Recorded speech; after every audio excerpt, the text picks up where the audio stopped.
Vllaznia e ka nisur me një barazim sezonin e ri të Abisnet Superiores duke ndarë pikët me Skënderbeu në Loro Boriqi, ku qeblut barazuan 2-2 me Korçarët në ndeshjen hapëse të kampionatit, në një sfidë që për ta kishte marrë një rrjedhë shumë të mirë, por që në fund nuk u mbyll me fitoren e dëshiruar.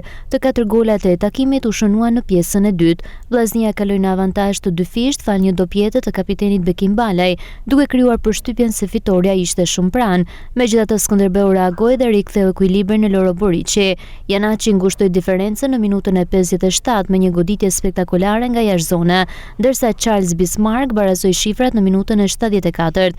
Në minutat e mbetura vllaznia nuk arriti të rikthehej te goli i fitores, duke u detyruar të kënaqej me vetëm një pikë, një rezultat zhgënjyes për skuadrën shkodrane, sidomos duke parë se kishte krijuar një avantazh prej 2 golash.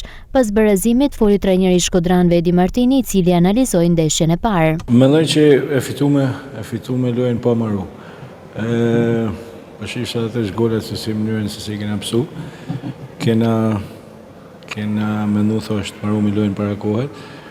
Mendojnë lojtar disa lëshojnë reportet e tyne, bëjmë disa gabime në rreshtim që s'janë normale mu ba.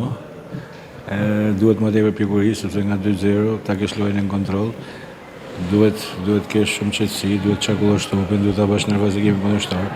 Kurse ne veprojmë gabim. Trajneri i Skënderbeut Julian Ahmataj theksoi se barazimi në Shkodër ishte merit e lojtarëve që sipas tij morën atë që u takonte nga kjo sfidë. Patjetër që po, sepse të vish në Shkodër dhe të luash futboll është gjithmonë një kënaqësi e paparë. Mendoj që me organikën që kishim, mendoj që është një pikë e fituar. Kështu vllaznia e nis sezonin me 2 pikë të humbura në shtëpi, ndërsa Skënderbeu merr një pikë të rëndësishme në transfert pas një rikthimi të fortë. Barazimi 2-2 jep të dyja skuadrave nga një pikë në javën e parë të edicionit të 88 të Superiores, ndërsa vllaznia do të kërkojë fitoren e parë në javën e dytë në transfert ndaj AFL Elbasanit.